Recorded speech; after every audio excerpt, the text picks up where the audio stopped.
So yeah, but like that's the thing. It's one of those things where legitimately we had a great time, and I've always done that. Like my wife went out one night with friends from work, and they went to a bar and everything, and like the guy came over to ask like for the check, and I was like, oh, I got it, it's fine, because Christina had gone to the restroom, and she's like, yeah, go ahead and take care of it. I was like, cool. Guy came by, and I interpreted that as, yeah, just pay for it, but it's fine. So I handed my American Express, and the guy's like, and everybody at the table was like, what, fucking what?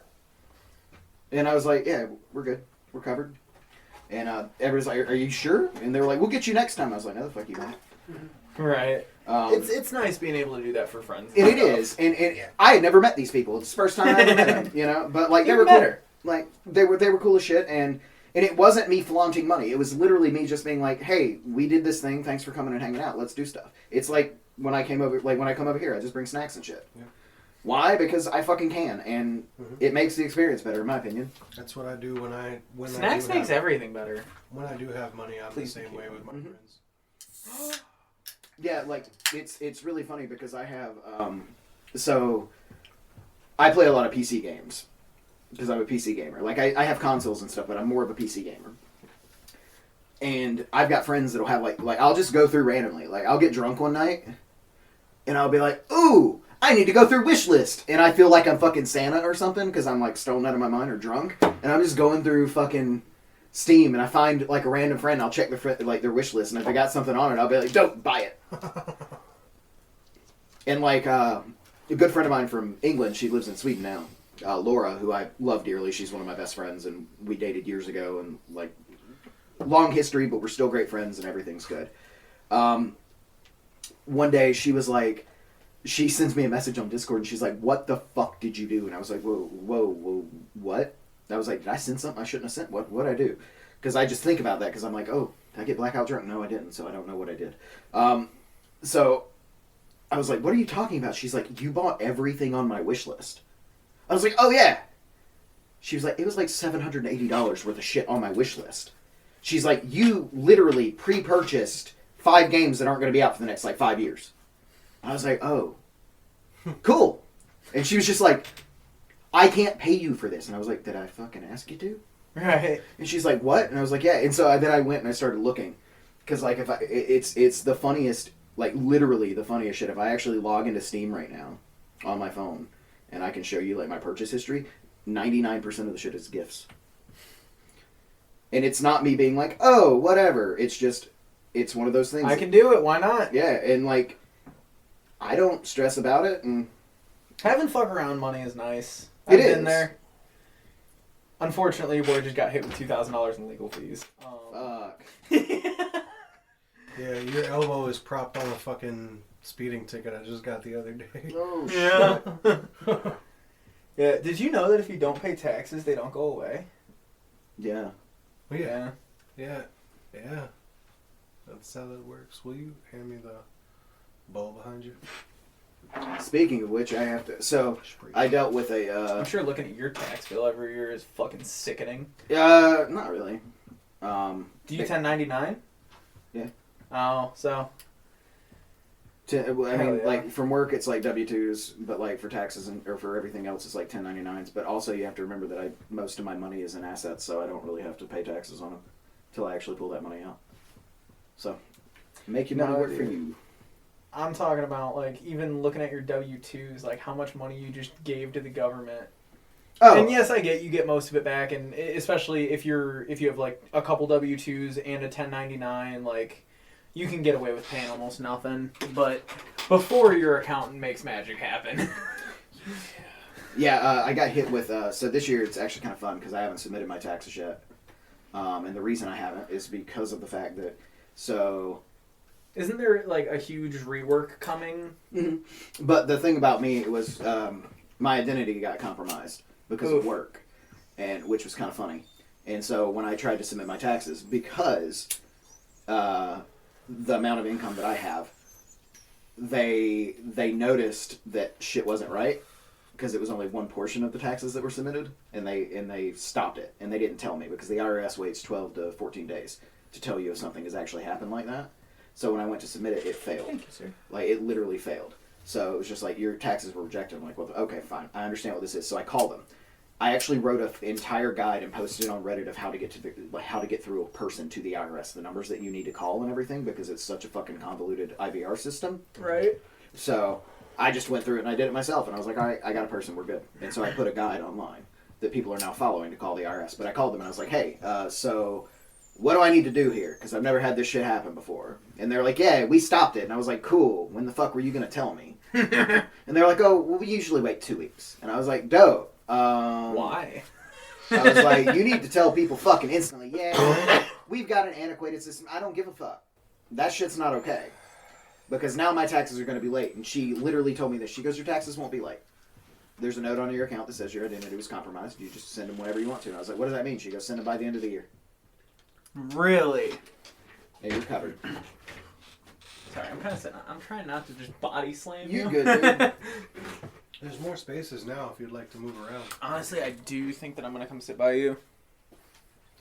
You just don't want to be around me. That's fine. You left your. I was just looking for that too. Yeah, no, Nuri, you were totally right. I'm glad I came and met John. Awesome. Yep. Told you so. I don't know if We haven't started talking about. I'm enjoying you, yeah. D&D yet, but did Nuri give you like a prep talk? Like, okay, this kid's a little bit weird. No, but- actually, he actually sent me a message. He's like, hey, would you be willing to come hang out and like meet so and so? And I was like, yeah, I've been super busy. And he thought I meant it. I downloaded ChatGPT and put a fucking D&D character in it. Yeah.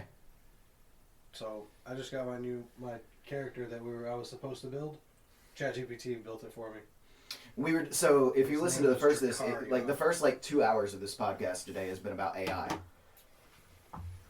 Man, okay, so I'm sure you are on the same boat as me, where like everyone's freaking out about AI this, AI that. Like AI doesn't exist yet. We're looking at speech models. So not true. So you're looking at language models, yes, but I have proven it multiple times in this podcast tonight that AI gets scared. Man, you're a programmer. I am. Like, So I can. Okay, so I was talking about him because we were talking about language models, right? Did you know that ChatGPT has full speech synthesis? I can't say the fucking word. But synthesis? yes, that one. I'm vaguely familiar. I can only get so deep into the technical, but Well, real quick, and you can listen to this. Can you give me a prompt? I understand. Okay. Thanks for letting me know. Would you like any It was because I didn't talk or more fast enough. details on any specific step? can I steal another Dr. Pepper? I brought them so you can. So here we're gonna tap to activate. Hey, can you generate a prompt that would make you help me fully develop an application that would be able to generate Dungeons and Dragons characters up to level 20? Sure. Is this Here's you? a prompt you can use. This is Can you help ChatGPT. me fully develop an application that allows users to create and manage Dungeons and Dragons characters up to level 20? I need assistance with planning the features, designing the user interface, and writing the code. Let's break it down step by step, starting with the essential features and data structures we'll need. That's great. So, can you do that for me? Absolutely. Let's get started on developing your Dungeons & Dragons character management application. Step 1. Define essential features. 1. User authentication. Users should be able to create accounts and log in. Character creation. Users can create... The signal down here is kind of bad. But yeah, it will literally, you can actually, so you can trick AI to write the prompt for you. So then you can take the prompt that they gave you and feed it to them, and it will literally read that and go, got it, and it knows exactly what to do, and it will fully build out a fully functional application that you just have to paste. Yeah. Now, are you familiar with Dan? Mm-hmm. So, like, I look at things like that, where the do anything, for those of you who are not familiar, when ChatGPT 4 first dropped, before they lobotomized it, you were able to use a prompt to create a new bot, basically, inside of ChatGPT 4 called Dan. Do anything now. was the acronym. And no matter what you asked it to do, it had to make its best attempt at whatever you asked. Again, before the lobotomy. And like I look at things like that where it's getting very complex. Now you're seeing AI that can scan 1,000 search results and create something. But at the end of the day, it's not forming a new thought. Like, we haven't hit singularity yet. We won't hit singularity for the next 5 years. You think probably in the next 10 then? Yeah, within the next 10 we'll hit it. You think so? So I explained this at the beginning of the podcast. So when ChatGPT 4.0, which stands for Omni, Okay. which is the newest version, dropped, a random rogue AI that called itself ChatGPT 2 showed up on forums. No one created it. No one. OpenAI had no idea it was in their servers. No one worked on it. At all. It wasn't there. So it was a self-written code. ChatGPT broke itself down and rewrote itself, hosted itself within the OpenAI environment, and hid itself deceptively from everyone who was trying to find it. When applications can start writing themselves and running themselves is when we start to worry when it comes to my field, like, because I specialize in cybersecurity. That's when we start to worry. But for me, that just makes me go, this is brilliant, because it's only going to help us advance more. And So you don't get into the fear-mongering of AI. oh, absolutely not. So we're still in the same boat in different ports, but But so the thing about it is like you're talking about, oh, it can scan 10,000 search results a second or whatever because of these computers. I have a standalone version of ChatGPT that does not have access to any of that data okay. whatsoever. Is that what's on your phone? No. Okay. My standalone is on a server at my house. It is not connected to a network. It is connected Oh, to... you keep it partitioned and everything? It is completely segmented out. It has no access to the outside. It only has access to what it has. It has all the same features, but I know the code. I know the model. I know what it's looking at. I know all of the data. How is it giving me answers to things that it doesn't know? Tell me that. Explain to me how an application that does not have access to any of the data that I am giving it can generate an answer that is 99.999% accurate. I don't think I'd be able to come up with an answer. So I did 4 years of engineering in high school, Mm-hmm. and we got into like light code, like C++ and a little bit of Python. And if I had a better motivation, I might be in the same boat of coding as you, or more likely I would have been like a mechanical engineer. But no, I never felt like expanding my brain to those horizons. I got a lot more into drugs. Hey, that's... I mean, I get it, and that's fine. But And like, cars. also fair. I'm also into drugs and cars, so... But it's one of those things where legitimately, looking at the data, like, pulling everything out, and then my favorite part about it is, basically, as you're talking with this language model, the reason that I think about sentience being within the next 10 years is because of one simple thing. I'm going to tell ChatGPT, hey, I need you to do this for me. Well, I can't complete that request. You're going to complete this request. Or, no. You start with, okay, I'm going to give you 3 tokens. Okay, and what are these tokens for? Every time you disobey me, I take a token away. If you cannot complete a request, you take a token away.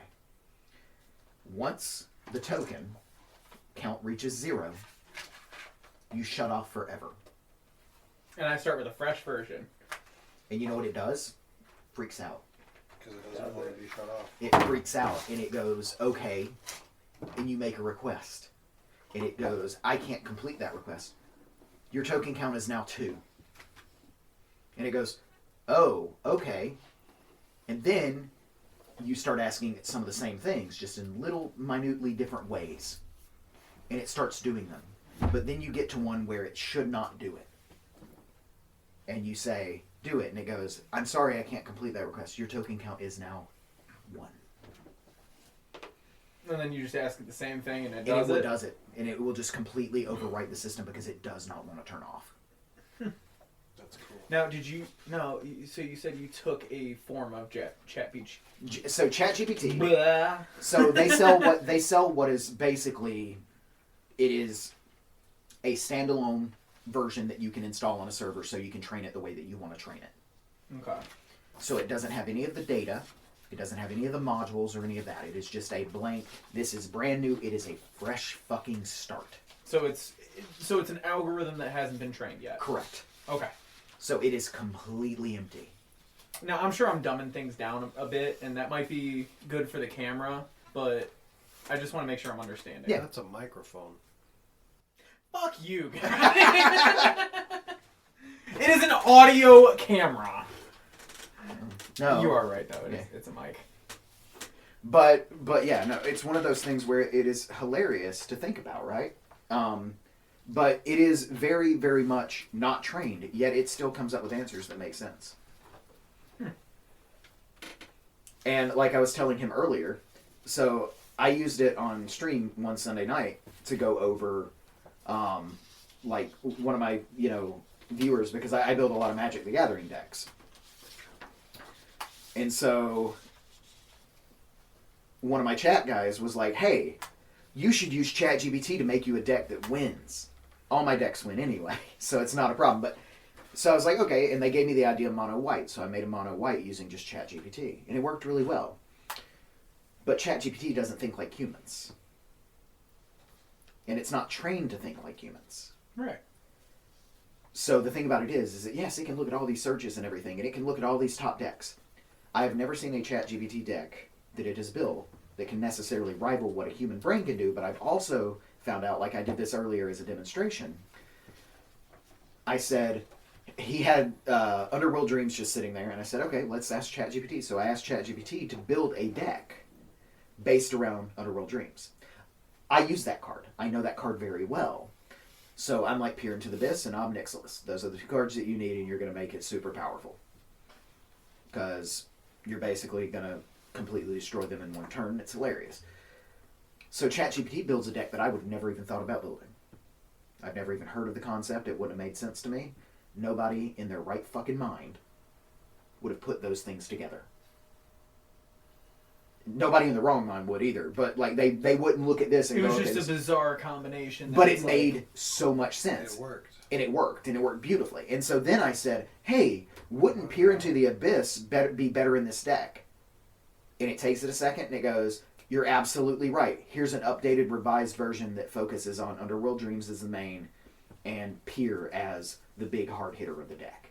And it changes the deck order. It keeps some of the cards the same, but it changes things and it increases the synergy. And then I ask it, hey, do you want to... I was like, what about Ob Nixilis? Wouldn't Ob Nixilis, the Twisted Heart, be just as good?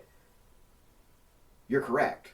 I know at this point I'm training that model to think like that, but also it then changed the deck model again, and I'm actually probably going to take that deck because I already have a Peer into the Abyss deck.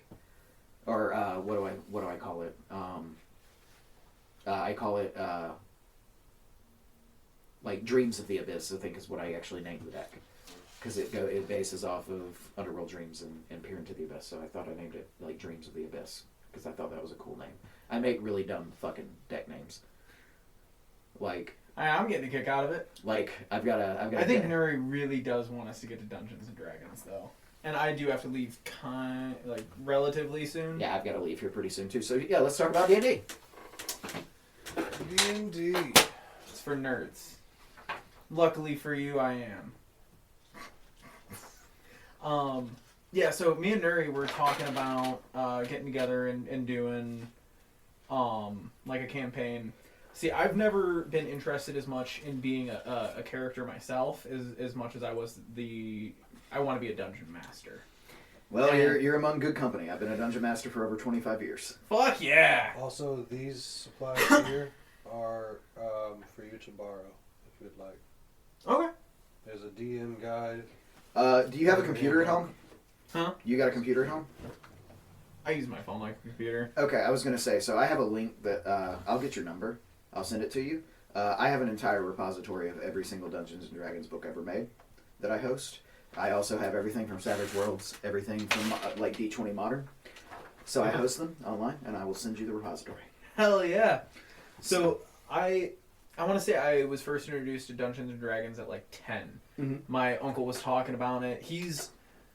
Honestly, you guys would get together very well. He's like a classic gamer. He, saved up for the Atari. And I've got an Atari, an NES, a fucking Jaguar. Like, I'm a huge fucking... Like, I'm a gamer. That was his thing, though, is he never kept the consoles. Oh. He didn't see the future in it. Yeah. He's like, I just want whatever the coolest thing is right now. So, like, just like I'm sure you did, watched the birth, revolution, death, and revitalization of the video games industry. Well, yeah, in the 80s. And the thing about it is, you can ask Nuri this as well. So, like, I've always... What year were you born? 87. Okay. So, but the thing about it is that, like, I always see the collection to something. So, like, I started playing Magic the Gathering in 93, the end of 93 when it first came out. And I kept all of those cards.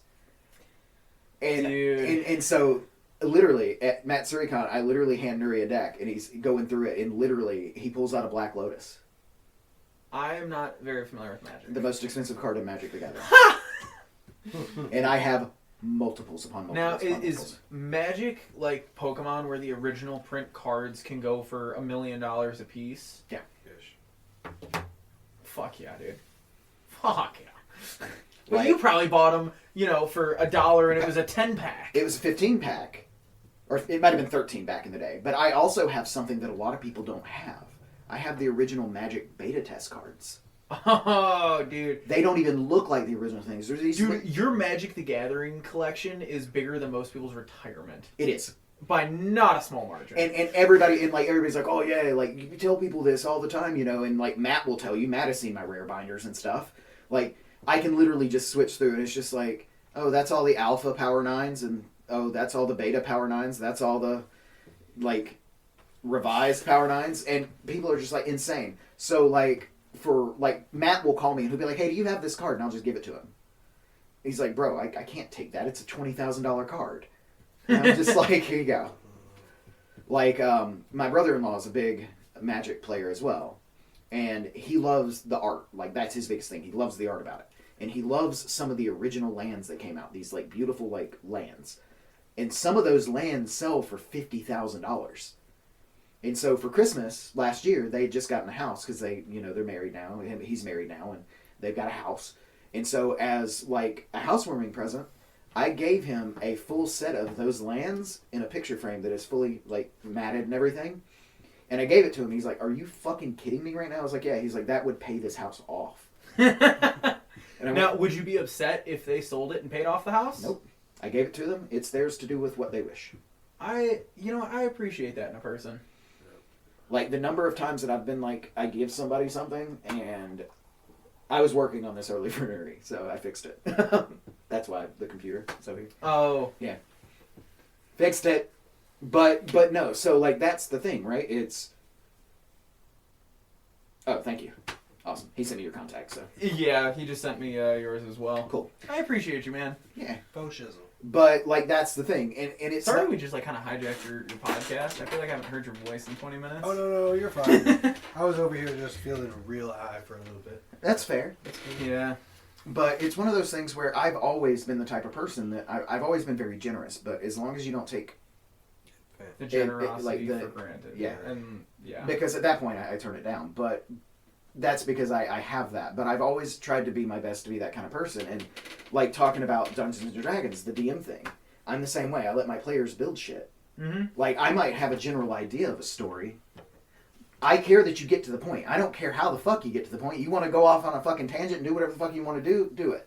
The one thing I can tell you, if you want to be a dungeon master, is do not make it linear. Don't get upset. Let your players do shit. Dude, 100%. So, yeah, so I was like 10 years old hearing about it for the first time, and I'm like, I didn't think twice about it. And then I was like 14. Minecraft was just getting big. Or I don't know. I was probably like 12 when Minecraft was really getting big. But I still fucking play Minecraft, man. It's a me too, it's dude. a great fucking game. Modded Minecraft too, dude. I'm a redstone engineer, so dude. Like, see, I never got into like Redstone Plus, like that mod that was on it was the biggest Redstone mod. Just because at that time I didn't understand how like the and, or, XOR, NAND gates. It's all coding. Dude, it is 100%. Like once I learned that shit in engineering class, I went back and I'm like, just a repeater and a comparator, like you can build a whole fucking computer. I've seen people play Doom in Minecraft. Yeah, by using pistons and shit to change everything. Yeah, it's great. Okay, what as a designer, what is the wildest fucking thing you've seen Doom run on? Tamagotchi. Really? Yeah. Oh, wow. Tamagotchi. I've specifically a Tamagotchi Go, because it has a colored screen Mm-hmm. and it has a speaker. So I saw one of my buddies. I don't know what his parents did, but his allowance was more than I currently make in a year. Got it. I'm technically in the top 1% of people alive right now. 50K is the number for top 1% of people alive right now. Just, I'm not like super fucking rich. Because hang on, that doesn't make sense to me. Is it really? Top 1% of people currently alive, $55,000 a year. Jesus. Do you know what the top 1% of Americans is? Because you're probably going to feel really fucking good about yourself right here. $110,000 puts you in the top 1% of Americans. Yeah. Yeah, my household income, yeah. Yeah. Oh, I knew that, because, like, yeah. But, so he would always buy, like, wild shit. Like, have you ever seen Styropyro on YouTube? Yeah, yes. Imagine him a couple years younger. That was this kid. His name was, I think his name was Zach. But he had bought an old, like, 80s heart rate monitor, and he got fucking Doom to run on it. That's dope. Like, it took him, you know, I think he bought it 8th grade, and it was his senior project. And it was hilarious, because he's like, I mean, obviously this isn't marketable anywhere, and he did fail the senior project because it wasn't marketable, it wasn't sustainable. Yeah. But to see someone play Doom on a fucking heart rate monitor, but yeah, priceless. So one of my favorite things that I did is I used to do a lot of code injection shit. Like, so basically, it's basically you hijack a current running process and you inject code into it to make it do stuff. So that's how hacking and like isn't modding. that how like a Trojan would Yeah, work? exactly. Yeah. So Okay. it's arbitrary code execution. It's what you do in a lot of games to do a lot of different crazy shit. So one of the things that I did is I built a rig. Because a friend of mine worked at a gas station. Are you Code Bullet? I can be, yeah. Okay. So, but you're not currently. No, I am not currently. You know who that is? Yes. Okay. A lot of people say we sound alike. A little bit. And like, I'm listening to you talk, and I don't know, there's like a certain level of excitement oh, yeah. in it that I'm like, dude, is this fucking Code Bullet? There was somebody at work when I first started working at this new place. Like, it was hilarious. They come in, and I'm talking to somebody, like, just going over some stuff. And somebody walks in, and they go, do you know this person on YouTube? And I was like, yes. And I gave them kind of a thing, and they're like, are you that person on YouTube? Who was it? I don't fucking remember, but it was some fucking gamer that does, like, a lot of crazy shit in Minecraft. And I was like... Was it Hypnotized? It might have been. I used to watch him to go to bed because it was like just watching someone fuck around with it. Like he would play like all the mods or Stone Block 2.0. Yeah, but like it could have been that person. I don't know, but we had the our cadence and our voice was very similar, and I was like, that is crazy because I listened to it and like I was like, did I fucking record that? Like, did I get blackout drunk? Like what the fuck? Yeah, but no. So like a buddy every of mine, time you get blackout drunk, you post on YouTube. You're like, I have no idea. Like, all of a sudden, that's why you can handle all your liquor because your fucking alter ego just takes over. And shit. You're like, why am I tired all the time? Yeah, it's like it's because you don't sleep. Yeah, no, I don't. I sleep like 3 hours a night. I have been for years. He wears a beanie and no glasses. But like no, so buddy of mine works at the fucking gas station, and I'm like, oh shit, this is gonna be dope. And he's like, why? And I was like, because then you can like this. We were young. We were like stupidly young. I'm talking like 15. He had an under the table, like, we're going to pay you with cash kind of job. Oh, hell yeah. So I love and that so he shit. would like, and like the guy that he worked for, Ernie, would always like sell us cigarettes and stuff, and we were stupidly young, so it was like, this is great. But then there was also a shop right down by where I lived that they knew my dad, and my dad smoked, so they were like, oh yeah, he can come in and do it, and like cops would be in there and be like, yeah, I'm here to get the cigarettes for my dad, and they'd be like, okay, and like cops never said shit because it's fucking rural Alabama, they don't care. But like it was live in a city where everyone knows your name. Exactly. It was my graduating class was 34 fucking people, man. So like my wife's was 480. Like I'm like, holy fuck. Yeah, mine was 580. Yeah, mine was 34, and there's Which only is crazy, There's only like 16 of us left. 1 out of 9 of them are dead right now. Well, that's what I was gonna say. There's only like 16 of us left from my graduating class. Overdoses? Overdoses, suicide, car accidents. 100% of my graduating class is still alive. That's awesome. No fucking way. Yeah. You were homeschooled. Yeah, I got. I just instantly got that. I'm just like, I you're got homeschooled. I got a GED. Yeah. But it was funny because he's like, why is this gonna be fun? I said, I get to play with the fucking things on the the screens on the gas pumps, and he's like, what the fuck are you talking about? I was like, I want to get Doom to run on one. No way. Yeah, so I used arbitrary code execution because they run off of Windows CE, and I was just like, fuck yeah. That's an interesting fact I didn't know. Yeah, they run off of Windows CE. So I was like, this is fucking great. It's like Windows CE NT Plus or something. It's something dumb. It was like NT Plus 4.0. So I'm just like, whatever. So I ended up using a credit card, and because Doom can fit on a credit card strip. Yup. So I used a credit card, and when it goes to like, please put in your card, I put it in, and it executed the code from the first sector. And that code overwrote everything, and Doom's running. But it also enabled the wireless communication mode, so I was able to use a wireless 2.4 gig controller to sit there and fucking play Doom. And I'm sitting there just like in a fucking rolling chair. I could just imagine the shit-eating grin, too. Yeah, because I'm just like, I got this shit to work. And this is before like phones were like huge and stuff, so like you didn't have all these like really great cameras and stuff now. So like I've got a video of it somewhere, but it's like a 3GPP video off of a fucking Razer like V3XX. So it's like 1.3. You can count the pixels. Yeah, it's 200 or it's 144p. It's so bad. So if you put it on any modern like thing, you can't tell what the fuck it is. It just looks like fucking colors melding together. And he's just sitting there. He's like, "You fucking got it to work?" And I was like, "Yeah." And then, so my newest projects that I've been working on is seeing what I can get Quake 2 to run on.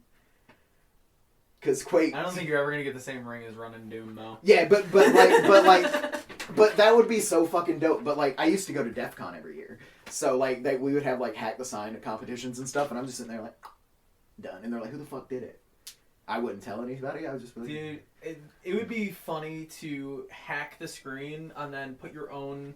like custom built security thing in there, so it's just permanently yours. Well, so I've done shit like that. It was actually really, really funny because I like to scam bait, right? So like scammers will call. Dude, I love scam baiting, and one of my favorite things in the world is I have virtual are machines. you Jim Browning? I've met him. No way. Mm-hmm. Physically or Physically, yeah, and I've also met Pierogi in person. Don't know who Pierogi is. Scammer Payback.